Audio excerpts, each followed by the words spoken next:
Hello friends, मेरा नाम प्रज्वल है और मैं आज आपको इस वीडियो में टीसीएस के बारे में बताऊंगा। हर डिटेल बताऊंगा जिससे कि आप टीसीएस में प्लेस हो पाएं। टीसीएस का एक एग्जाम होता है जिसका नाम है टीसीएस एनक्यूटी। तो इस वीडियो में हम पूरे प्रोसेस को डिस्कस करेंगे कि किस तरह से एग्जाम कंडक्ट किया जाता है, उसमें क्या क्या सिलेबस में पूछा जाता है, कितने पैसे की जॉब लगती है। आइए आगे बढ़ते हैं, वीडियो में प्रोसीड करते हैं। सबसे पहले प्रोसीड करने के पहले मैं आपको अपने बारे में बताना चाहूँगा कि मेरा नाम प्रज्वल सिन्हा है और मैंने कंप्यूटर साइंस में इंजीनियरिंग किया है और मेरी स्टार्टअप ये। मैंने पहले टीसीएस में प्लेसमेंट लिया था और उसके बाद मैं मैकेफी में चला गया और जो कि इंटेल का पार्ट हो गया। तो इन कंपनीज में मैंने काम किया। जब मैं कॉलेज में था तो मेरा प्लेसमेंट कॉग्निजेंट और टेक महिंद्रा में भी हुआ था। मैंने कुछ और ऑफ कैंपस इंटरव्यूज भी क्रैक किए थे। थोड़ा आइडिया हो गया था कि प्लेसमेंट कैसे क्रैक करना है, इंटरव्यू में ऐसा क्या करना है कि इजीली क्रैक हो जाए, और रिटर्न राउंड किस तरह से प्रिपेयर करना है रिटर्न राउंड के लिए, ताकि बहुत जितने कम टाइम में आप प्रिपेयर करके उसको निकाल पाएं। अभी तक मैंने अपने कॉर्पोरेट करियर में 500 से ऊपर इंटरव्यूज भी लिए हैं, जिनके कारण मैं आपको कुछ हेल्प भी कर पाऊंगा प्लेसमेंट से रिलेटेड प्रिपरेशन में, इंटरव्यू प्रिपरेशन में। प्रोसीड करते हैं। टीसीएस ने अभी इन्फॉर्म किया है, मई में उनका न्यूज आया था कि 40,000 के ऊपर लोगों को वो हायर करने वाले हैं, जो जिसमें से मैक्सिमम फ्रेशर्स होंगे, और इसी साल के दिसंबर के पहले हायर करने वाले इतने लोगों को। तो इसी तरह से इन्फोसिस और विप्रो, इस तरह की बाकी कंपनीज अभी इतना इन्फॉर्म किया है। तो हायरिंग तो करेंगे वो, फ्रेशर्स का ज्वाइनिंग थोड़ा लेट देंगे, ऐसा हो सकता है। तो आगे देखते हैं कि सबसे पहले, क्योंकि आप टीसीएस के बारे में प्रिपरेशन कर रहे हैं, टीसीएस के बारे में खुद जानना बहुत जरूरी है। तो टीसीएस जो शुरुआत हुई थी टीसीएस की, वो 1 अप्रैल 1968 में किया गया था इसका, जो एंड बाई टाटा सन्स किया गया था, बाई टाटा ग्रुप जो है, जिनके फाउंडर्स एफसी कोहली और जेडी टाटा। ये दो नाम याद रखिए, इंटरव्यू में कभी भी काम आ सकता है आपको। ये अभी भी TCS owned, it is owned by Tata group, which is one of the biggest groups in India, और काफी रिलायबल ग्रुप है। तो इनके जो की पर्सन्स हैं, ये भी आपको इंटरव्यू में बहुत ज्यादा काम आ सकता है, ये जान के रखना चाहिए अगर आप तैयारी कर रहे हैं, तो आपके जनरल नॉलेज के लिए भी बहुत जरूरी है ये। जो करंट एमडी एंड सीईओ है वो है राजेश गोपीनाथन, और जो चेयरमैन है टाटा ग्रुप के वो है एन चंद्रशेखरन। तो ये दो नाम आप याद कीजिए, इनको, इनके बारे में आप गूगल करके थोड़ा पढ़ सकते हैं। दोनों एनआईटी त्रिची के पास आउट्स हैं, तो उनके बारे में पढ़ सकते हैं आप। करंट जो रेवेन्यू है टीसीएस का वो है $23 बिलियन, जो कि ह्यूज है, बहुत बड़ी है। इनफैक्ट अगर आप देखें इसके ठीक बाद जो बाकी कंपनीज आती हैं वो करीब इनके हाफ में ही है। तो अगर इन्फोसिस से आप अगर इनको कंपेयर करेंगे तो इन्फोसिस की करीब 13 बिलियन के आसपास है, डॉलर्स है, तो वो ऑलमोस्ट हाफ हो जाता है इनके लिए। नंबर ऑफ एम्प्लॉइज भी इनके काफी हैं, जो 4,48,000 इनके पास एम्प्लॉइज हैं। तो TCS is the biggest company in India अगर आईटी में देखा जाए तो, और काफी रिलायबल कंपनी है, जो काइंड ऑफ जॉब सिक्योरिटी काफी अच्छा प्रोवाइड करती है। इनके पास बेंच में भी बहुत लोग होते हैं, जो कि एक तरह से अच्छी बात है, क्योंकि उतने बेंच पे जितने लोग हैं उतनी इनकी कैपेसिटी होती है हैंडल करने की, एक्स्ट्रा बफर में लोगों को रखते हैं। तो आगे बढ़ते हैं। और हाँ, एक और बहुत अच्छी बात यह है कि गवर्नमेंट के साथ काम करते हैं, तो बहुत सारे इनके प्रोजेक्ट्स जो हैं वो गवर्नमेंट के लिए भी रन हो रहे होते हैं, जो कि इनको एक स्टेडी सोर्स ऑफ रेवेन्यू दे रहा होता है, जिसके कारण एम्प्लॉय सिक्योरिटी की भी बात हो जाती है, तो वहां भी हेल्प करता है। तो आगे जाते हैं हम कि टीसीएस एनक्यूटी टेस्ट क्या है। तो एनक्यूटी टेस्ट का जो फुल फॉर्म है वो है नेशनल क्वालिफायर टेस्ट, एनक्यूटी का फुल फॉर्म। ये 2018 में शुरू किया गया। 2018 से पहले ये कॉलेजेस में जाते थे और वहां कंडक्ट करते थे अपने कैंपस टेस्ट। बट उसके बाद इन्होंने क्या किया कि इन्होंने एक टेस्ट ही बना दिया, जिसके थ्रू वो जितने बच्चे हैं सबको अलाउ करते हैं कि आओ ऑनलाइन ही प्रिपेयर, ऑनलाइन ही अटेम्प्ट करो, और उसके थ्रू हम आपको सेलेक्ट करेंगे। तो कुछ अच्छी बात है जो मैं आपको बस 1 मिनट के अंदर बताने वाला हूँ। ये जो टेस्ट है ये कम्प्लीटली ऑनलाइन है, और इसमें एप्टीट्यूड और प्रोग्रामिंग के क्वेश्चंस पूछे जाते हैं। एप्टीट्यूड में आपका इंग्लिश भी आ जाता है। 35% लोगों को, जो टॉप 35% होते हैं, उनको शॉर्टलिस्ट किया जाता है इसमें, जिनमें से जो टॉप 10% है उनको टीसीएस डिजिटल के लिए कॉल किया जाता है, जो कि 6.5 लाख के पैकेज से शुरुआत होती है जिनकी। और जो नॉर्मल, जो उसके आगे जो रेस्ट 25% जो बचते हैं, जो टॉप 35 में से जो 25% बच रहे होते हैं, उनको ये टीसीएस निंजा के लिए कॉल करते हैं। TCS Ninja is the normal, जो हर कॉलेज में पहले आती थी, टीसीएस जो हायर करके 3.5 लाख के पैकेज पे ले जाती थी, तो ये वो होता है टीसीएस निंजा। अच्छा, ये जो एनक्यूटी का फायदा ये है कि ये हर स्टूडेंट को ये इक्वल अपॉर्चुनिटी दे रहे हैं ऑल अक्रॉस इंडिया, क्योंकि ऑनलाइन हो रहा है, इनको कैंपस जाने की जरूरत नहीं पड़ रही है। तो इससे क्या हो रहा है कि 2000 कॉलेजेस तक पहुंच पाते हैं, जो कि पहले सिर्फ 350 कॉलेजेस में जाते थे। और जो बहुत इंपॉर्टेंट बात ये है कि टीसीएस डिजिटल जो है, ये इसके लिए सिर्फ पहले आईआईटीज और आईआईटी से ही हायर करते थे ये, बट अब ये बाकी लोगों को भी अपॉर्चुनिटी देते हैं, क्योंकि शायद इनको रियलाइज हुआ कि लोग अच्छे तो हर कॉलेज में होते हैं, तो वो क्यों ना आए, राइट। तो उनके लिए भी अच्छी बात है कि एक अच्छा टैलेंट पूल होगा उनको, जिसमें से वो सेलेक्ट करेंगे टीसीएस डिजिटल के लिए, जो कि इनोवेशन पे जनरली काम करता है, जो फ्यूचर टेक्नोलॉजीज पे काम कर रहा होता है, और टीसीएस निंजा जो रेगुलर प्रोजेक्ट्स आते हैं उनके उस पे होता है काम। तो दोनों ही जॉब अच्छे हैं। अगर आपका टीसीएस डिजिटल में हो जाता है तो ये और अच्छी बात है, क्योंकि ग्रोथ आपका बहुत फास्ट होगा वहाँ। तो आइए देखते हैं आगे सिलेक्शन प्रोसेस कैसा है टीसीएस का। तो टीसीएस का जो सिलेक्शन प्रोसेस है वो फर्स्ट फेज जो है वो दो तरह का होता है। सबसे पहले तो ये एनक्यूटी होता है, जो कि मैंने अभी आपको बताया। दूसरा होता है कोड वीटा। कोड वीटा एक ऑनलाइन कॉन्टेस्ट है जिसमें आप ग्लोबली सब स्टूडेंट से कम्पीट कर रहे होते हैं। ये प्रोग्रामिंग होता है, प्योर प्रोग्रामिंग कॉन्टेस्ट है, ये हैकाथन काइंड ऑफ होता है। और इसमें भी अगर आप क्वालिफाई करते हैं तो भी आपको इंटरव्यू के लिए कॉल आ जाता है। और जो नॉर्मल है वो है टीसीएस एनक्यूटी टेस्ट, जो कि सबसे वाइडली यूज हो रहा होता है इंडिया में। इसमें एप्टीट्यूड और प्रोग्रामिंग दोनों पूछा जाता है। तो अगर आप क्लियर करते हैं तो जो टॉप 35% है उनको जब वो सेकंड फेज के लिए जाते हैं, उसमें से जो टॉप 10% है वो डिजिटल टेस्ट के लिए जाते हैं, जो कि एप्टीट्यूड और कोडिंग अलग से उनसे वापस से टेस्ट होता है ऑनलाइन ही, और ये थोड़ा टफ होता है। ये उतना इजी नहीं होता है एनक्यूटी से, अगर हम कंपेयर करें तो थोड़ा टफ होता है। बट टीसीएस जो अब अगर आप क्वालिफाई करते हैं टीसीएस निंजा इंटरव्यू के लिए, तो आपको एक इंटरव्यू देना होगा, और अगर आप वहां क्रैक कर पाते हैं तो आपको 3.5 लाख का पैकेज रफली मिल जाएगा। टीसीएस डिजिटल में अगर आपका सिलेक्शन हो जाता है, फर्स्ट राउंड क्लियर कर पाते हैं, तो अगर आपने डिजिटल का टेस्ट दिया और अगर आप क्लियर नहीं कर पाते हैं तो आपको वापस टीसीएस निंजा के इंटरव्यू में भी भेजा जाता है। तो एक अच्छी बात है ये कि ऐसा नहीं है कि इधर चले गए और नहीं हो पाया तो आप कहीं के नहीं रहे, तो ऐसा नहीं होता है। अगर आप क्लियर कर पाते हैं तो बहुत अच्छी बात है, वापस टीसीएस डिजिटल के इंटरव्यू में आपको भेजा जाएगा, और वहां अगर आपका सिलेक्शन हो जाता है तो 6.5 लाख का पैकेज मिल जाएगा। अगर नहीं भी होता है तो आप टीसीएस निंजा के इंटरव्यू के लिए आपका कॉल आ जाएगा।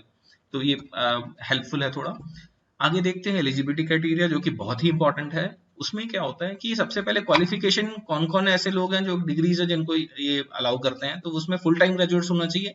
पार्ट टाइम डिग्रीज नहीं अलाउड है, डिस्टेंस लर्निंग वाले भी नहीं अलाउड है। तो ये दो चीज आपको देखना होगा। बी बीटेक एमई एमटेक, सो इंजीनियरिंग अंडर ग्रेड और पोस्ट ग्रेड दोनों अलाउड है। एमएससी स्टूडेंट्स भी अलाउड है, प्रोवाइडेड कि वो कंप्यूटर साइंस बैकग्राउंड के हो, और एमसीए भी अलाउड है। बीसीए यहाँ नहीं अलाउड है, तो बीसीए के स्टूडेंट्स एनक्यूटी नहीं दे सकते हैं, अगर कोई क्वेश्चन ये पूछना चाहे तो। और एलिजिबल स्ट्रीम्स जो है वो इंजीनियरिंग में कोई भी ब्रांच दे सकता है, आपको कंप्यूटर साइंस से आईटी में होने की जरूरत नहीं है, आप किसी भी ब्रांच के होंगे तो आप दे सकते हैं। बट अगर आप नॉर्मल ग्रेजुएशन कर रहे हैं तो, या एमएससी किया आपने, तो आपको कंप्यूटर साइंस बैकग्राउंड होना होगा, तभी अलाउड है आप इसमें। क्राइटेरिया जो है वो एक इंपॉर्टेंट जो मार्क्स का क्राइटेरिया है, परसेंटेज क्राइटेरिया है, वो ये है कि 60% थ्रू आउट होना चाहिए आपके एकेडमिक्स में। 10th 12th इंजीनियरिंग, अगर आपने बीच में डिप्लोमा किया है तो डिप्लोमा में भी आपको 60% होना चाहिए। तो जितने भी आपके पास करंट डिग्री तक है 60% थ्रू आउट होना चाहिए। अगर आप एमसीए हैं या एमएससी हैं तो ऐसा नहीं है कि आप एमएससी में अगर 60 से कम है तो अलाउड है। तो ऐसा नहीं है कि सिर्फ बीएससी या बीसीए तक आपका देखा जाएगा, आपको करंट जो कर रहे हैं उनको भी इंक्लूड करना होता है, और उसमें 60% के ऊपर होना होगा आपको। उसके बाद जो बैकलॉग्स हैं, जो कि पहले नहीं हुआ करता था, अलाउ नहीं करते थे, ये अब अलाउ करते हैं कि अगर एक एक्टिव बैकलॉग है, एक सब्जेक्ट में आपने फेल किया था अगर पिछले सेमेस्टर में, और करंट आपको कैरी कर रहे हैं आप उसको, तो भी आप अपीयर हो सकते हैं, आपका सिलेक्शन हो सकता है इस एग्जाम में। आप अपीयर करें एग्जाम के टाइम तक, बट सिलेक्शन तक आपको, जो ज्वाइनिंग की डेट आएगी तब तक आपको क्लियर करना पड़ेगा। तो ऐसा नहीं है कि आप ज्वाइन कर लेंगे और बाद में क्लियर करेंगे, तो आपको कंप्लीट कोर्स खत्म कर लेना है जब ज्वाइनिंग की डेट आती है तब तक। गैप का क्राइटेरिया जो है ये बहुत लोगों का क्वेश्चन होता है, वो ये कि सबसे पहले 2 साल का गैप अगर आपके पास 12th के बाद है तब तक तो कोई दिक्कत नहीं है। अगर 2 साल के ऊपर है तो आप एनक्यूटी में क्वालिफाई नहीं करेंगे, तो आप नहीं फॉर्म भर पाएंगे। तो ये इंपॉर्टेंट है काफी लोगों के लिए, 1-2 साल इनफ होता है अगर आपके पास गैप की बात की जाए तैयारी करने के लिए, उसके ऊपर अलाउड नहीं करते हैं। और ये चीज हर कंपनी ऑलमोस्ट फॉलो कर रही होती है, कितनी कंपनी तो सिर्फ 1 साल अलाउ करती है, तो ये 2 साल अलाउ कर रहे हैं, फिर भी अच्छी बात है। अच्छा, ये नीचे मैंने लिंक दिया हुआ है, आप चाहें तो इस पे जाके देख सकते हैं कि जितने भी डिटेल्स एनक्यूटी के बारे में होता है वो आपको इस लिंक पे मिल जाएगा। तो आप इस लिंक पे आप क्लिक कर सकते हैं, यही लिंक मैं डिस्क्रिप्शन में भी डाल दूंगा, वहां से जाके डिटेल्स देख सकते हैं। आगे देखते हैं कि ये एनक्यूटी एग्जाम का पैटर्न क्या है। सो एनक्यूटी एग्जाम में 4 सेक्शंस होते हैं। पहला जो होता है क्वांटिटेटिव एप्टीट्यूड होता है, जिसमें 15 क्वेश्चन पूछे जाते हैं और आपको 30 मिनट मिलते हैं, तो हर क्वेश्चन के लिए 2 मिनट आपको मिल रहा है। एमसीक्यूज होते हैं और 5 फिल इन द ब्लैंक्स होते हैं। फिल इन द ब्लैंक्स क्या होगा कि एक क्वेश्चन होगा और वहां पे स्पेस दिया रहेगा, आपको उसमें वैल्यू खुद से डालना होता है। तो इस केस में क्या होता है कि नेगेटिव मार्किंग है या नहीं है, ये एक अच्छा क्वेश्चन है। तो एमसीक्यूज, जितने एमसीक्यू बेस्ड क्वेश्चन होंगे उसमें 1/3 आपका नेगेटिव मार्किंग होगा। अगर आपका फिल इन द ब्लैंक्स है तो उसमें नहीं होगा। इंग्लिश में देखते हैं आगे, अगला सेक्शन जो है वो 15 क्वेश्चन उसमें होंगे। अगेन 10 मिनट ही आपको मिल रहा होता तो क्वेश्चन, इसका मतलब ये होता है कि क्वेश्चन के लेवल इजी होंगे, तो बहुत ज्यादा टाइम नहीं आपको लगना चाहिए। मोस्टली आपका fill in the blanks type का ही होता है, ये क्लोज टेस्ट होता है। तो एक सेंटेंस के बीच में एक बड़ा सेंटेंस होगा, बड़ा पैराग्राफ होगा, उसके अंदर कहीं कहीं वर्ड्स गायब होंगे, आपको वहां भरना है। उसमें भी वो ड्रॉप डाउन का ऑप्शन देते हैं कि 3 से 4 ऑप्शन में से आपको चूज करना है, बट क्योंकि वो ऑप्शन दे रहे हैं तो वहां पे वो नेगेटिव मार्किंग डालते हैं। तो ये आपको देखना होगा, बट प्रिटी इजी होता है ये, अगर आपने प्रिपेयर अच्छे से किया है तो ये काफी इजी है। जरूरी नहीं है कि आप क्लोज टेस्ट के लिए प्रिपरेशन करें, specifically fill in the blanks अगर आप कर रहे हैं तो आपका क्लियर हो जाएगा। तो ये थोड़ा इजी होता है इंग्लिश, क्वेश्चंस टाइम भी कम मिल रहा है, और आप अगर थोड़े से भी आपने प्रिपेयर किया है तो इंग्लिश इजी है क्लियर करना। अगला देखते हैं कि प्रोग्रामिंग कॉन्सेप्ट्स का एक जो सेक्शन है वो कैसा होता है। तो उसमें 10 क्वेश्चंस होते हैं, एमसीक्यू बेस्ड होते हैं, कुछ फिल इन द ब्लैंक्स भी हो जाते हैं। उसमें आपको 20 मिनट मिलता है, तो हर क्वेश्चन के लिए 2 मिनट मिल रहे हैं। अगेन थोड़ा टफ होगा, इसका मतलब ये, क्योंकि टाइम आपको 2 मिनट दिया जा रहा है तो वो ऑब्वियस सी बात है कि आपको थोड़ा टफ क्वेश्चंस तो मिलेगा इसमें। तो 7 एमसीक्यूज होंगे, 3 फिल इन द ब्लैंक्स होंगे। क्वेश्चन थोड़े ऐसे होंगे कि इसमें कुछ एरर खोज दो या आउटपुट क्या होगा, इस तरह की चीजें क्वेश्चन आ सकते हैं आपके। एमसीक्यू में अगेन 1/3 नेगेटिव मार्किंग है, और fill in the blanks question में 0 नेगेटिव मार्किंग है। अगला क्वेश्चन है जो कि इंटरेस्टिंग है, अगला जो सेक्शन है वो है कोडिंग एबिलिटी। इसमें आपको एक प्रोग्राम लिखना होता है। प्रोग्राम की जो टाइप्स हैं वो मैं आगे देता हूँ, एक कुछ एग्जांपल दूंगा, आप उसको देख सकते हैं, गूगल कीजिए इसके बारे में जितना पढ़ना है आपको। अलग अलग देखिए कितने लोगों ने अपने रिव्यूज डाले होंगे, इंटरव्यू एक्सपीरियंस डाले होंगे, तो वो आपको यहाँ मिलेगा।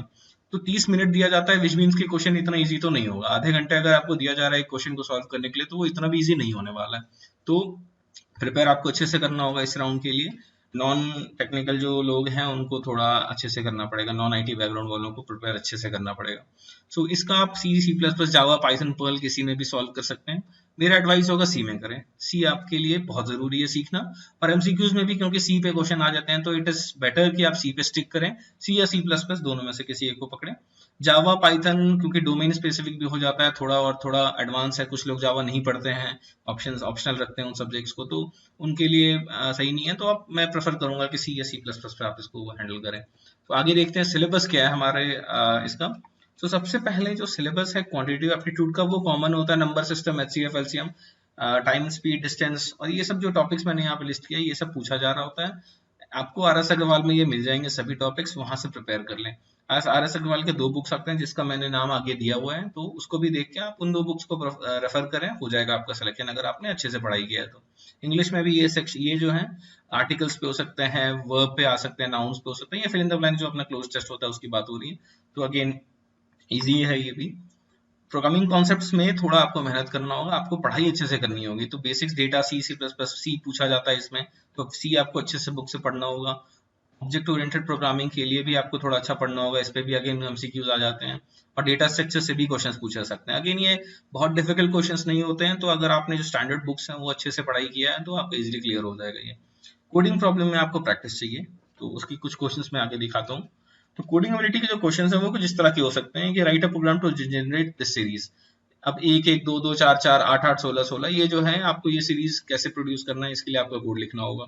या फिर जो दूसरा सीरीज मैंने दिया है ये आपको निकालना होगा, प्रोग्राम के थ्रू प्रिंट करना होगा। सो एक जैसे इस एग्जांपल में आप जब देखेंगे तो आधे घंटे तो ले लेगा ये, इसलिए आपको थोड़ा फास्ट भी होना होगा, क्योंकि बहुत सिंटेक्स में इशू आ सकते हैं, सब कुछ आ सकते हैं। तो आपके पास ऑप्शन होता है कंपाइल करके देखने का, बट फिर भी जितने जल्दी आप प्रिपेयर करके रखेंगे, जितना ज्यादा प्रिपेयर करेंगे उतना ईजी रहेगा। तो इस पेज का आप स्नैपशॉट ले लें, इस पेज का भी, और इस पेज का भी स्नैपशॉट ले लें, ये दोनों पेज आपके लिए इंपॉर्टेंट है, इसको रेफर करेंगे प्रिपरेशन के टाइम पे। कुछ मैं आगे बुक्स भी बताऊंगा, तो उस बुक से आपको पढ़ाई करनी है। स्टडी प्लान जो बहुत जरूरी है वो ये है कि स्टडी प्लान कुछ ऐसा है कि क्योंकि आप कम से कम आपको 90 दिन तो चाहिए, अगर आपने बहुत अच्छे से पहले पढ़ाई नहीं की। अगर आपने क्वांटिटी एप्टीट्यूड और उसकी तैयारी की हुई टेक्निकल में आप अच्छे हैं तो ये आप हाफ टाइम में कर सकते हैं, इनफैक्ट 1 महीने के अंदर प्रिपेयर कर सकते हैं। बट मेरा सजेशन है अगर आप ब्लैंक से शुरू कर रहे हैं तो 90 दिन आपको लगेंगे। इस तरह आपको प्लान बनाना होगा, क्योंकि ये प्लान आपको सिर्फ TCS में नहीं हर एग्जाम में काम आने वाला है। कुछ कॉमन चीजें हैं जो कि हर एग्जाम, हर कंपनी पूछ रही होती है। इन्फोसिस की बात की जाए, विप्रो की बात की जाए, कॉग्निजेंट, एक्सेंचर, कैपजेमिनी, सब ऐसे ही पूछते हैं। तो ये सिलेबस आपके लिए प्रिपरेशन, जो प्लेसमेंट प्रिपरेशन स्टडी प्लान है, ये वो है आपका। सो सबसे पहले एक क्वांटिटेटिव एप्टीट्यूड बुक है भाई RS अग्रवाल, पतली नहीं, इतनी मोटी बुक आती है, उसको खरीद लें। ये 200-250 रुपए की बुक मिलेगी, आप इसको चाट जाएं। मतलब इसको अच्छे से सॉल्व करना है, जितने एग्जाम्पल्स हैं वो अच्छे से सॉल्व करना है। कुछ क्वेश्चन जो अगर एक्सरसाइज है उसको भी आप करेंगे तो आपका स्पीड बढ़ेगा, क्योंकि स्पीड बहुत जरूरी है यहाँ पे, तो आपको वो देखना होगा। दूसरी बुक है RS अग्रवाल की ही रीजनिंग की बुक आती है, वर्बल एबिलिटी की बुक कहते हैं उसको। वो काफी मोटी बुक होती है, बट उसमें पजल सेक्शंस और कुछ जो सीरीज हैं वो सब अच्छे क्वेश्चंस होते हैं वहाँ पे। तो फिल इन द ब्लैंक्स हो गया, सीरीज हो गया, इस पे अच्छे क्वेश्चन MCQ होते हैं उस पे। तो वो बुक भी काफी अच्छी है, मैंने प्रिपरेशन वहां से किया था, तो काफी हेल्पफुल रहा था वो, बाकी एग्जाम्स में भी, सिर्फ इसकी बात नहीं हो रही है। उसके आगे देखते हैं कि टेक्निकल में अगर आप फ्रेशर हैं या आप नॉन टेक्निकल बैकग्राउंड के हैं या आपने पहले नहीं अच्छे से पढ़ाई की है प्रोग्रामिंग की, तो कौन से बुक्स को रेफर करें। तो मेरा सीधा हमेशा ये सजेशन होता है कि लेट अस सी भाई यशवंत कानेटकर, बड़ी अच्छी किताब है। अगर आप इसको डेप्थ में जाते हैं, इसके MCQs पीछे प्रॉब्लम जो होते हैं वो सॉल्व करते हैं, तो कॉन्सेप्ट अच्छा बिल्ड होगा। और भी बहुत सारी किताब हैं, बट मैं इसको प्रेफर करता हूँ। जो डेनिस रिची की भी किताब है वो भी आप रेफर कर सकते हैं, बट ये इसमें इजीली उन्होंने समझाया हुआ है, तो I think this is a good book to start with. 15 दिन आपको यहाँ लगाना पड़ेगा। सो पहले बुक में आपको 20 दिन लगाना होगा, थोड़ा टाइम से करना है, जल्दी जल्दी। तो 20 दिन लगेंगे, प्रैक्टिस करना है, कॉन्सेप्ट को डीप में जाके देखना है। 20 दिन आपको डेडिकेट करना होगा, तो ये क्लियर होगा। रीजनिंग बुक जो है RS अग्रवाल की, अगेन इसमें 10 दिन लगाना होगा। कुछ सिलेक्टिव जो टॉपिक्स हैं उनको ही रेफर करना है, सभी बुक पूरे बुक को नहीं करना है, तो 10 दिन is good enough for this. Let us see भाई यशवंत कानेटकर, 15 दिन आपको जनदात लगा के पढ़ाई करनी होगी। बहुत ज्यादा चैप्टर्स हैं नहीं, 10 चैप्टर शुरुआत के जो मोर देन इनफ हो जाते हैं। तो उस पे आपको पॉइंटर्स पे ध्यान देना है, एरेज पे ध्यान देना है, स्ट्रिंग्स पे ध्यान देना है, ये सब कुछ इंपॉर्टेंट चीजें हैं, तो आपको वहाँ बहुत अच्छे से प्रिपेयर करना पड़ेगा। Data structures by Yashavant Kanetkar जो है, हाँ C++ भी अगर आपको पढ़ना है UPS के, क्योंकि यहाँ मैंने जब दिखाया था, यहाँ UPS के भी क्वेश्चंस आ रहे होते हैं। तो प्रोग्रामिंग में data structures, strings, arrays, branching, loops, वो सब, call by value, call by reference, ये सब पे क्वेश्चंस आ रहे होते हैं। तो उसके लिए आपका पहला बुक काफी है, उसमें प्रिपरेशन हो जाएगा। दूसरे बुक के लिए latest C++ by Yashavant Kanetkar book refer कीजिए। आप अगर पढ़ेंगे तो ये क्लियर हो जाएगा, कंस्ट्रक्टर डिस्ट्रक्टर क्या होता है, इनहेरिटेंस कैसे काम करता है, क्लासेस एंड ऑब्जेक्ट्स क्या होता है। मैं खुद इस पे वीडियोस भी बनाऊंगा आगे चल के, तो आप इस चैनल को सब्सक्राइब कर लें, आपको अच्छे वीडियोस में मिलने शुरू हो जाएंगे कुछ दिन के अंदर। प्रोग्रामिंग में भी मैं उतरूंगा अभी कुछ दिन में, तो ये आप रेफर कीजिए। डेटा स्ट्रक्चर्स के लिए अगेन आपको data structures by Yashavant Kanetkar, तो यशवंत कानेटकर ये 3 बुक्स हैं, आप खरीद लीजिए, अच्छे से प्रिपेयर कीजिए, पढ़िए, बेसिक कॉन्सेप्ट रेडी हो जाएगा। फिर आप और भी बुक्स को रेफर कर सकते हैं, ऐसा नहीं है सिर्फ इतनी बुक्स चाहिए, but these are good enough to start with. तो ये आप 3 बुक्स को तो खरीद लें, आप ये पढ़ लें। डेटाबेस मैनेजमेंट सिस्टम से भी कुछ क्वेश्चंस पूछे जाते हैं, कभी ना कभी कहीं ना कहीं पूछ लिया जाता है। तो अगर आप ये बुक एल्मासी नवाटे बुक है, जो कि मोस्टली इंजीनियरिंग सिलेबस की किताब होती है, आप इसको रेफर करें, अच्छा खासा आपकी तैयारी हो जाएगी। क्वेरीज भी उसमें दिए होते हैं, क्वेरी लिखना सीखें, सब जरूरी है। फॉरेन की क्या होता है, प्राइमरी की क्या होता है, ट्रांजैक्शंस क्या होते हैं, सो ये सब चीज आपको थोड़ा पढ़ना होगा। ज्वाइंट्स क्या होते हैं, कितने तरह के ज्वाइंट्स होते हैं, इन सब पर प्रिपरेशन कीजिए, क्वेरी लिखना सीखिए, काफी इजी हो जाएगा। जनरली TCS में अगर इंटरव्यू में पूछा जाता है तो उसमें कहा जाता है create a table with a foreign की टू दिस पर्टिकुलर टेबल, या बोलते हैं कि आप एक ब्लॉग एप्लीकेशन का स्कीमा बना के दिखा दें कि इसमें कितने टेबल होते हैं। तो ये सब इंटरव्यू में पूछा जाता है, पहले नहीं पूछा जाता है, तो वो आपको अगले राउंड में हेल्प करेगा। NQT में तो सिंपल क्वेश्चन पूछे जाएंगे। OS भी पढ़ना होता है अगर आपको, तो पढ़ सकते हैं। ऑपरेटिंग सिस्टम्स बुक है, गैल्विन जो ऑथर है उनका, रेड बुक होती है। सो उसके आगे मैं कहूँगा कि जो TCS प्रीवियस ईयर जो कोडिंग क्वेश्चंस हैं, आप इसके बारे में सर्च करें, गूगल करें, किसी एक प्लेटफॉर्म पर ना रिलाई करते हुए अलग अलग सोर्सेस से चेक करें। Geeks for Geeks एक अच्छी वेबसाइट है, कोरा एक अच्छी वेबसाइट, आप वहां जाएं, सर्च करें कि किस तरह के क्वेश्चंस पूछे गए हैं पहले, और उनका एक लिस्ट बना लें और उसको 1 बाय 1 बैठ के सॉल्व करें। खुद नहीं हो तो दोस्तों के साथ मिलकर करें, बट उनको देख लें, क्योंकि हो सकता है सिमिलर क्वेश्चंस आ जाए अगली बार। एक तो ये आपके लिए बहुत यूजफुल रहेगा, तो इस चीज पे प्रिपेयर करें। उसके आगे जो है मैं ये कहूंगा कि TCS के मॉक टेस्ट जरूर प्रिपेयर करें, वो आप अटेम्प्ट कीजिए। बस आप अटेम्प्ट करने से आपको बहुत समझ में आ जाएगा कि किस तरह के क्वेश्चंस पूछे जा रहे हैं एक्चुअल एनवायरनमेंट में। तो टाइम कंस्ट्रेंट मॉक टेस्ट आपको अमीगोस पे मिल जाएंगे, अमीगोस ऐप जो है, 1 दिन लगाएंगे, मोर देन इनफ है इस पे, बहुत ज्यादा ये नहीं लगाना। आप शुरू में भी कर सकते हैं, शुरुआत में भी आप टेस्ट लेके देख सकते हैं कैसा परफॉर्म हो रहा है, और 20-30 दिन प्रिपेयर करने के बाद वापस लेके देख लीजिए, तो आपको समझ में आ जाएगा कि आपने कैसा प्रिपरेशन किया है, तो वो अच्छी बात है। सो TCS मॉक टेस्ट जरूरी है आपको प्रिपेयर करना, चाहे कुछ भी हो जाए। उसके आगे इंटरव्यू के लिए प्रिपरेशन आपको अगर करना है, तो ये चैनल में मैंने कुछ वीडियोस भी डाले हैं इंटरव्यू से रिलेटेड, उसको आप देखें। आपको कोई भी डाउट है, आप वहाँ क्वेश्चन पूछे, मैं आपको हेल्प करूंगा। और होपफुली आपको ये वीडियो से बहुत इन्फॉर्मेशन मिली होगी और आपको इंटरव्यू कैसे क्रैक करना है, टीसीएस का प्लेसमेंट कैसे क्रैक करना है, ये समझ में आया होगा। So best of luck. आगे मैं आपको बस एक अमीगोस जो ऐप है वो हमारी, उसको मैं बताना चाहूंगा कि एक सोशल नेटवर्क है। ये सिर्फ पढ़ाई के लिए भी नहीं है और सिर्फ फन के लिए भी नहीं है, तो ये मिक्स है। It's Facebook for college students. तो आइए इसको यूज कीजिए। इसमें इंटर्नशिप्स, इवेंट्स, स्कॉलरशिप्स, कॉम्पिटिशन सब लिस्टेड होंगे और प्लेसमेंट मॉक टेस्ट भी आपको मिल जाएंगे बहुत सारे, अलग अलग एग्जाम्स के जितने भी हो रहे हैं। और टॉपिक वाइज भी क्वेश्चंस होते हैं, तो आप एप्टीट्यूड के लिए प्रिपेयर कर सकते हैं यहाँ से। आप अगर जीआरई जीमैट या आपको किसी गवर्नमेंट एग्जाम्स की तैयारी कर रहे हैं, उसके लिए भी क्वेश्चंस आपको यहाँ मिल जाएंगे। So go ahead and download this. इसका भी लिंक मैंने डाल दिया है नीचे डिस्क्रिप्शन में। Thanks a lot, all the best.